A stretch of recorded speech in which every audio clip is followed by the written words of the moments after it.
പിതാവിന്റെയും പുത്രന്റെയും പരിശുദ്ധാത്മാവിന്റെയും നാമത്തിൽ ആമേൻ. ഇന്ന് മാർച്ച് 2-ാം തീയതി ഞായറാഴ്ച.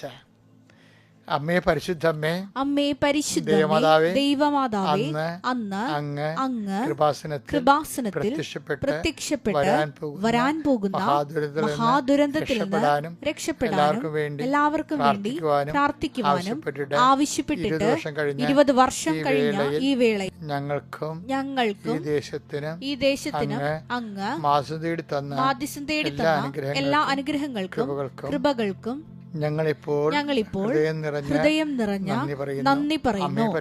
അമ്മേ പരിശുദ്ധമേ, ജപമാല മാതാവേ, സകല കൃപാസനം പ്രാർത്ഥനകളോടും ചേർത്ത് ഞങ്ങളിപ്പോൾ പ്രാർത്ഥിക്കുന്ന ഈ കുടുംബത്തിന്റെ പ്രത്യേക നിയോഗം.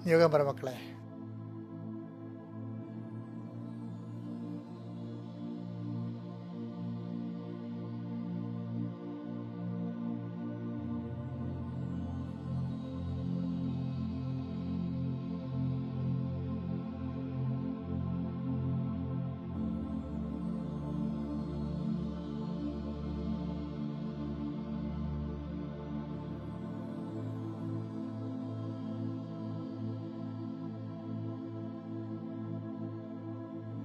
അമ്മയുടെ പ്രത്യക്ഷീകരണത്തിന്റെ ഈ ദ്വാദശക വേളയിൽ ഞങ്ങൾക്ക് സാധിച്ചു തരുവാൻ കനിയണമേ. വിശ്വാസ പ്രമാണം. സർവശക്തനായ പിതാവും ആകാശത്തിന്റെയും ഭൂമിയുടെയും സൃഷ്ടാവുമായ ദൈവത്തിൽ ഞാൻ വിശ്വസിക്കുന്നു. അവിടുത്തെ ഏകപുത്രനും ഞങ്ങളുടെ കർത്താവുമായ ഈശോ മിശിഹായിലും ഞാൻ വിശ്വസിക്കുന്നു.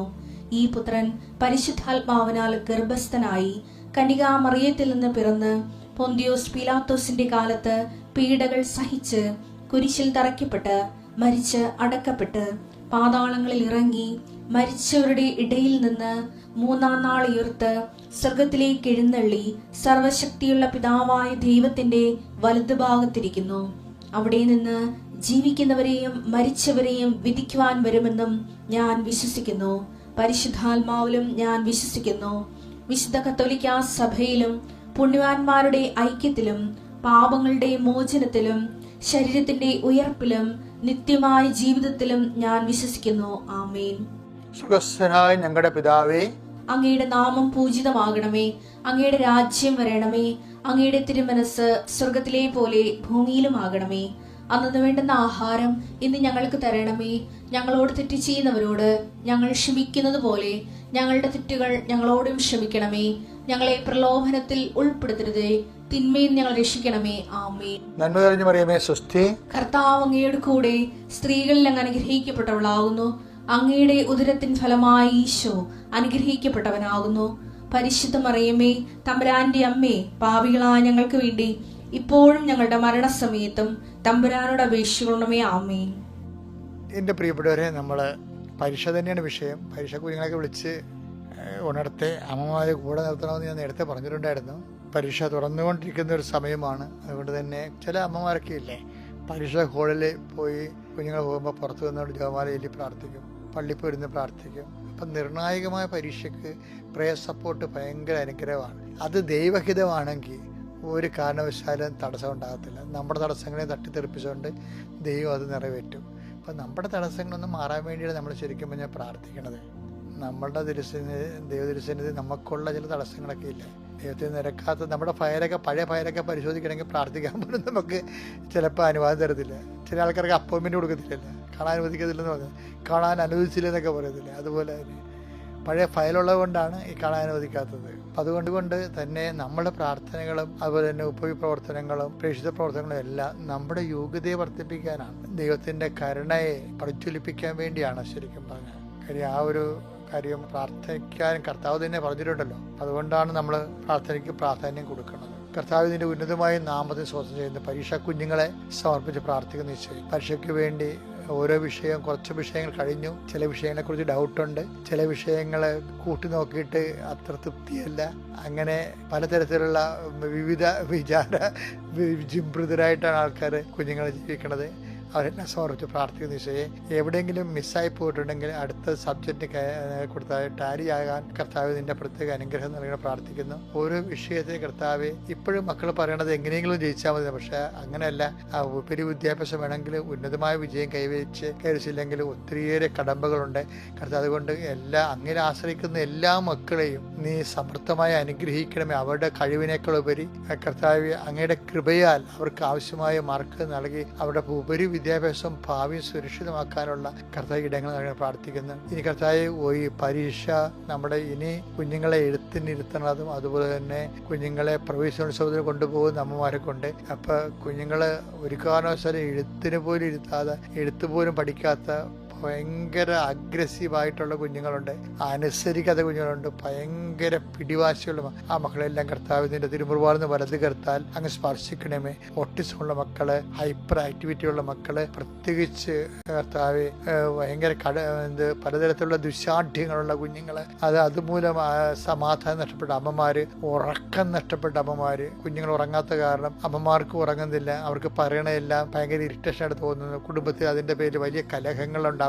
പരസ്പരമുള്ള ഇഷ്ടപ്പെടാത്ത വർത്തമാനങ്ങൾ പറഞ്ഞ് മാനസികമായിട്ട് അകന്നു പോകുന്നു. അങ്ങനെയുള്ള എല്ലാ സാഹചര്യങ്ങളെയും കർത്താവ് നീ ഏറ്റെടുക്കണേ പ്രാർത്ഥിക്കുന്നു. കർത്താവ് പുതിയ കുടുംബക്കാര്, പുതിയ ജീവിതങ്ങളൊക്കെ ആരംഭിച്ചിരിക്കുന്നവരെല്ലാം നീ സന്ധിക്കണേ പ്രാർത്ഥിക്കുന്നു. അവരുടെ ഭാവി കർത്താവെ അവരുടെ സുരക്ഷിതമാക്കുന്നതിന് ആവശ്യമായ അവരുടെ നടപടിക്രമങ്ങളെ കുറ്റമറ്റമാക്കുകയും കർത്താവ് സമയമോ പണമോ ദാനമോ വ്യർത്ഥമാകാതിരിക്കാൻ അവരെ കർത്താവ് പ്രത്യേകമായി അവരുടെ ചിന്താ പദ്ധതികളെയും പ്രവർത്തന രീതികളെയും അങ്ങ് ആശീർവദികളെ പ്രാർത്ഥിക്കുന്നു. ഇന്ന് യാത്ര ചെയ്യുന്നവരെ, യാത്രക്ക് പോകുന്നവര്, പരീക്ഷയ്ക്ക് പോകുന്നവര്, കോടതി പോകുന്നവര്, തൊഴിലിടങ്ങളിൽ തൊഴിലിന് വേണ്ടി പോകുന്നവര്, ഓഫീസിൽ പോകുന്നവര്, ഓരോ കുടുംബത്തിന്റെ ഓരോരോ കാര്യങ്ങളുടെ നിർവഹണയ്ക്ക് വേണ്ടി ഓരോരോ സ്ഥലങ്ങളിലേക്ക് വ്യക്തികളെ കാണാൻ പോകുന്നവര്, കേൾക്കാൻ പോകുന്നവര്, എന്റെ കർത്താവിന്റെ ഉന്നതമായ നാമത്തിൽ സഭയുടെ അധികാരത്തിൽ കൃപാസം അൾത്താറെ ജീവനോടെ പ്രത്യക്ഷപ്പെട്ട പരിശുദ്ധ അമ്മയുടെ മധ്യസ്ഥത്തില് ഞാൻ നിങ്ങളുടെ ഇന്നത്തെ ദിവസത്തെ ആശീർവദിക്കുന്നു.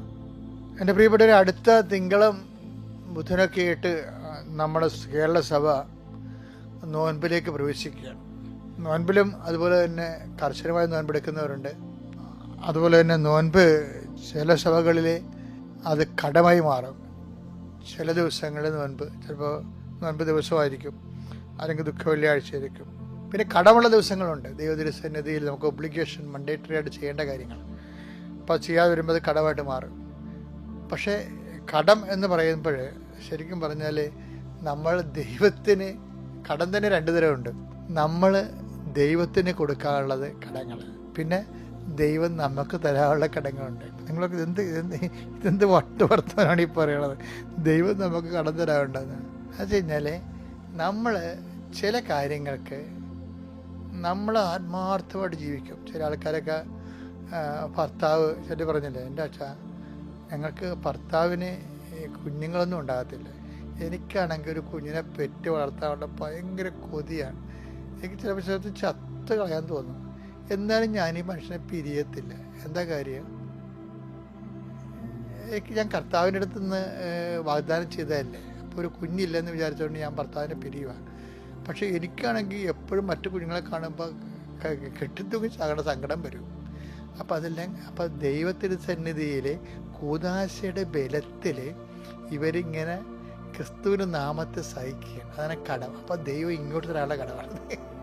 അതായത് നിങ്ങളെപ്പോഴും അപ്പം കടം അതായത് ഈ സാലറി ചാലഞ്ച് എന്നൊക്കെ കേൾക്കത്തില്ലേ, എന്താണ് ബിരിയാണി ചാലഞ്ച് എന്നൊക്കെ പറയത്തില്ലേ, അതുപോലെ ഇതുപോലെ ഒരു നമ്മുടെ ഒരു ചാലഞ്ചായിട്ട് എടുക്കണം ദൈവം നമുക്ക് തരാനുള്ള കടങ്ങൾ.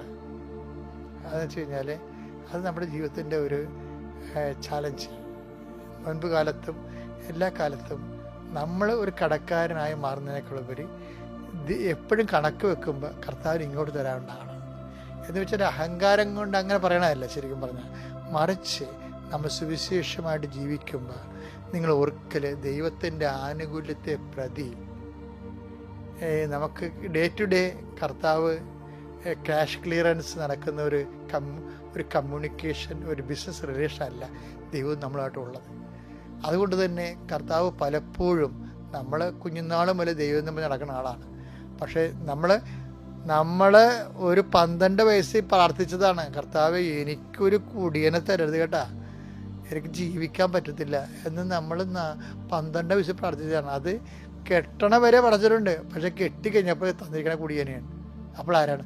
ദൈവം കടക്കാരനായി. നമുക്ക് അപ്പം ചില ആൾക്കാർക്ക് പരിശുദ്ധാത്മ ഉള്ളവർക്ക് അത് ഭയങ്കര ആഘോഷം എടുക്കും. എന്താണ്? കർത്താവെ കണക്ക് വെച്ചാൽ നീ എനിക്ക് തരാനുള്ളൂ, അങ്ങനെ പറയാനുള്ള ഒരു അവസ്ഥ ഉണ്ടെങ്കിൽ നമ്മൾ രക്ഷപ്പെട്ടു. കാര്യം കർത്താവിന് പറയാൻ കടങ്ങളെ ഈ ആൾ മാനിക്കുന്ന ആളാണ്. അതാണ് പറയണത്.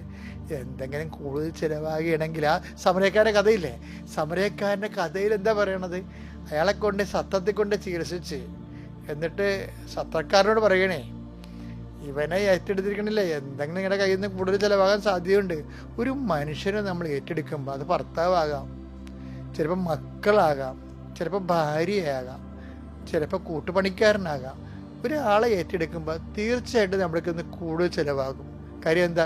നമ്മെ സ്നേഹിച്ചാൽ അവരതുപോലെ സ്നേഹിക്കണം നിർബന്ധമില്ല. കൂടുതൽ നമ്മുടെ നിന്നാണ് ചിലവാകണത്. ഇപ്പോൾ ചിലർക്ക് അങ്ങോട്ടും ഇങ്ങോട്ടും മിണ്ടാടക്കണത് എന്തുകൊണ്ടാണ്? അതായത് ഞാൻ അവനെ സ്നേഹിക്കണത് അവൻ്റെ കാര്യത്തിലൊക്കെ ഒരു കുഴപ്പമില്ല, അവരുടെ കാര്യം അതൊക്കെ. പക്ഷെ ഇങ്ങോട്ട് അതുപോലെ ഇല്ല. ഇങ്ങോട്ടൊക്കെ കാര്യം പറയുമ്പോൾ കൈ അവരുടെ കുറുങ്ങിപ്പോകും. അപ്പം നമ്മളെ അങ്ങോട്ട് സ്നേഹിക്കുന്ന കാരണം അത് ചിലപ്പോൾ ഇങ്ങോട്ട് തിരിച്ചു കിട്ടത്തില്ല. ചെറിയ മനഃപൂർവ്വം തരത്തില്ല. മുതലെടുപ്പ് പാടി ഉണ്ടാവില്ല. അതൊക്കെ ഉണ്ടാവും. ഭൂമിയിലുള്ളതാണ് ഇതൊക്കെ. അപ്പം ചൊവ്വാഗ്രഹിന്ന് വന്നതല്ല, എല്ലാ വീടും ഉള്ളതാണ്. കൂടുതൽ ഒരാളെ കെയർ ചെയ്യുമ്പോൾ കൂടുതൽ ചിലവാകും. ഇപ്പോൾ ഒരു ഓട്ടിസം കുഞ്ഞിനെ വളർത്തുകയെന്ന് വെച്ച് കഴിഞ്ഞാൽ സാധാരണ കുഞ്ഞിനെ വളർത്തുമ്പോൾ നമുക്ക് ഇങ്ങോട്ടാണ് വരുമാനം കിട്ടുന്നത്. വളർത്തി വലുതായിപ്പോൾ ഒന്ന് വരുമാനം കിട്ടിയെങ്കിൽ ഒരു സന്തോഷം ജീവിക്കുമ്പോൾ നമുക്ക് സന്തോഷം ഉണ്ടാകത്തില്ലേ? അപ്പോൾ അതൊരു വരുമാനമല്ലേ? പക്ഷേ ഒരു ഓട്ടിസം കുഞ്ഞിനെ വളർത്തുന്ന നോക്കിയേ, എല്ലാവരും അപ്പനും പേർക്കും അമ്മയും പേർക്കും എല്ലാവരും പേർക്കും. ചിലവർ ഇതും ചത്ത് കിട്ടിയാൽ മതി ചോദിക്കും.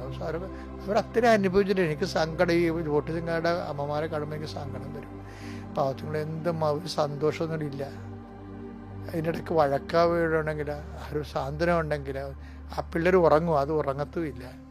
ഇങ്ങനെ അപ്പം എന്താ കൂടുതൽ ചിലവാകുകയാണ്. അതെന്താ സംശയം? കർത്താവ് പറഞ്ഞെങ്കിൽ കൂടുതൽ നിനക്ക് കൂടുതൽ ഇപ്പം ദൈവം തന്നതാണെന്ന് പറഞ്ഞാൽ എല്ലാം ദൈവം തന്നതല്ലേ. അപ്പോൾ ഈ അതിനു വേണ്ടി ഒരാൾക്ക് നല്ല ആരോഗ്യമുള്ള കുഞ്ഞിനെയും കൊടുക്കും, നിനക്ക് ഓട്ടിസം കുഞ്ഞിനെ തരുമ്പോൾ എന്തോ ഒരു ഇംബാലൻസ് ഉണ്ടത്തില്ലേ? അപ്പം ആ ഓട്ടിസം കുഞ്ഞിന് കൂടുതൽ ചിലവാകത്തില്ലേ? ചിലവാകണ ആരാണ്? കൂടുതൽ ചിലവാകണമെങ്കിൽ എന്ത് ചെയ്യും? 10:35 വായിച്ചേ ലൂക്ക. അടുത്ത ദിവസം അവൻ സത്രം സൂക്ഷിപ്പുകാരന്റെ കയ്യിൽ, സത്രം സൂക്ഷിപ്പുകാരനാണ് ഈ ഓട്ടിസം കുഞ്ഞിന്റെ അമ്മയെന്ന് പറഞ്ഞ സത്രം സൂക്ഷിപ്പുകാരനാണ്. 2 ദനാറ കൊടുത്തിട്ട് പറഞ്ഞു എന്താ? ഇവന്റെ കാര്യം നോക്കിക്കൊള്ളാം. ഈ കഞ്ഞിന്റെ കാര്യം ഓട്ടിസമാണ് കേസ് ചെയ്തത്, അല്ലെങ്കിൽ ഹൈപ്പർ ആക്ടിവിറ്റിയാണ്, അല്ലെങ്കിൽ പ്രായമുള്ള മാതാപിതാക്കൾ, ഭ്രാന്തി പിടിച്ച കുഞ്ഞുങ്ങൾ പ്രായമുള്ളവരായിരിക്കാം. ഇവൻ്റെ കാര്യം നോക്കിക്കൊള്ളാമെന്ന് പറഞ്ഞിരിക്കണത്. അത് നമ്മുടെ ഒരു ചുമതല. അവൻ്റെ കാര്യം നോക്കി ദൈവമാണ് പറഞ്ഞിരിക്കണം, അല്ലാതെ വീട്ടുകാർ പറഞ്ഞിരിക്കണമല്ല, പഞ്ചായത്ത് എന്ന് പറഞ്ഞിരിക്കണമല്ല. കർത്താവ് പറഞ്ഞിരിക്കണം ഇവൻ്റെ കാര്യം നോക്കിക്കൊള്ളണം, നിന്നെയാണ് ഏൽപ്പിച്ചിരിക്കണം. എന്താണ് കൂടുതലായി എന്തെങ്കിലും ചെലവാകുന്നെങ്കിൽ ചെലവാകുമെന്ന് കർത്താവിനറിയാം. സാധാരണ കുഞ്ഞുങ്ങളെ കൊടുത്തിട്ട് അടിച്ചുപൊളിച്ച് നടക്കുമ്പോൾ ഓട്ടിസം കുഞ്ഞു നടക്കുന്നത് ഇതുപോലെയുള്ള കുടുംബത്തിൽ പരാരാമത്തെ ഉള്ളവരില്ലേ, പ്രായം അപ്പനമ്മയുള്ളവർക്കൊക്കെ അടിച്ചു പൊളിച്ച് നടക്കാൻ പറ്റുമോ? ഒരു കുഞ്ഞ് സ്വന്തം അനിയത്തിനും മനസ്സമ്മതത്തിന് പോലും വരാത്തവർ, പോകാൻ പറ്റാത്തവർ മുമ്പിൽ കരഞ്ഞിട്ടുണ്ട്. വീട്ടിലെ മാതാപിതാക്കന്മാർ നോക്കി തറവാദം പിടി കിടക്കുന്നവരെ നോക്കണ്ടേ? തൂറിമുള്ളിയൊക്കെ കിടക്കുവാണ്. എന്തൊരവസ്ഥയാണ്. കൂടുതൽ ചിലവാകും. ഒരാളെ കെയർ ചെയ്യുമ്പോൾ കൂടുതൽ ചിലവാകും. അതാ പറയണത്. കൂടുതൽ 2 ദിനാറ കൂടുതൽ പറയണേ. കൂടുതൽ ചിലവാകുകയാണെങ്കിൽ എന്ത് ചെയ്യണം? ഞാൻ തിരിച്ചു വരുമ്പോൾ തന്നുകൊള്ളാം. തിരിച്ചു വരുമെന്ന് ഒരാളെ പറഞ്ഞിട്ടുള്ളൂ. ഇവിടുത്തെ പ്രശ്നം അതല്ലേ. Marks, Engels, Solomon, Socrates, Pliny, Plato, അത്ര അണ്ണന്മാർ ഇവിടെ നടന്ന് ഒരെണ്ണം തിരിച്ചു വരത്തില്ല. എല്ലാം ചത്ത് മണ്ണോട് പണ്ട് തിരിച്ചു വരുന്ന ഒരാളെ പറഞ്ഞിട്ടുള്ളൂ. എന്തെങ്കിലും കൂടെ ചിലവാകണമെങ്കിൽ എൻ്റെ 2ാമത്തെ വരവിന് ഞാൻ റെക്ടിഫൈ ചെയ്യും. അപ്പോൾ ആരാണ് കടം? അപ്പം കർത്താവിന് കടം കൊടുക്കണ പോലെയാണ് എൻ്റെ മകളെ, എൻ്റെ മകനെ, നീ ഒരു പാരിതോഷികം, ഒരു നന്ദിയില്ലാത്ത ഒരു ജോലി ഏറ്റെടുക്കണത് കർത്താവിന് കടം കൊടുക്കണ പോലെയാണ്. നോമ്പിൻ്റെ കാലത്ത് കർത്താവ് നിന്നെ സഹായിക്കും. ഞാനും കർത്താവിന് തിരിച്ചു വരവ് നോക്കി ജീവിക്കുന്ന ഒരാളാണ്. ചിലപ്പോൾ എന്തെങ്കിലുമൊക്കെ തെറ്റുകൾ സംഭവിക്കും. എന്നാലും ഞാൻ കർത്താവിൻ്റെ തിരിച്ചു വരവെന്ന് പറയുമ്പോൾ ഏത് സമയത്തും വരാമല്ലോ. എപ്പോഴാണ് കർത്താവിനെ കാണാൻ പറ്റുന്ന ഈ ശാരീരിക അവസ്ഥ മാറണത്? അന്ന് കർത്താവിനെ കാണും നമ്മൾ. അപ്പം അതുകൊണ്ട് തിരിച്ചു വരവ് സുനിശ്ചിതമാണ്. എപ്പോൾ സംഭവിക്കുന്ന അറിയുന്നതിൽ മാത്രമേ ഉള്ളൂ. അപ്പം തിരിച്ചു വരുമ്പോൾ എന്താണ് കർത്താവ് ഇങ്ങോട്ട് നിങ്ങൾ തരാനുണ്ടാകണം. ആ രീതിയിൽ വേണം കണക്ക് അവസാനിക്കാൻ. എല്ലാ ദിവസവും കണക്ക് ക്യാരി ഓവർ ചെയ്യുമ്പോൾ ബാലൻസ് നോക്കുമ്പോൾ ഇങ്ങോട്ട് കിട്ടാനുണ്ടാണ് കർത്താവിൽ നിന്ന്. എന്നാൽ തിരിച്ചുവരവ് ആഘോഷിക്കാൻ പറ്റും. ജീവിതം മുഴുവനും കർത്താവിൻ്റെ തിരിച്ചുവരവിൻ്റെ ഒരു ആഘോഷമാണെന്ന് ഓർക്കണേ. Thank you.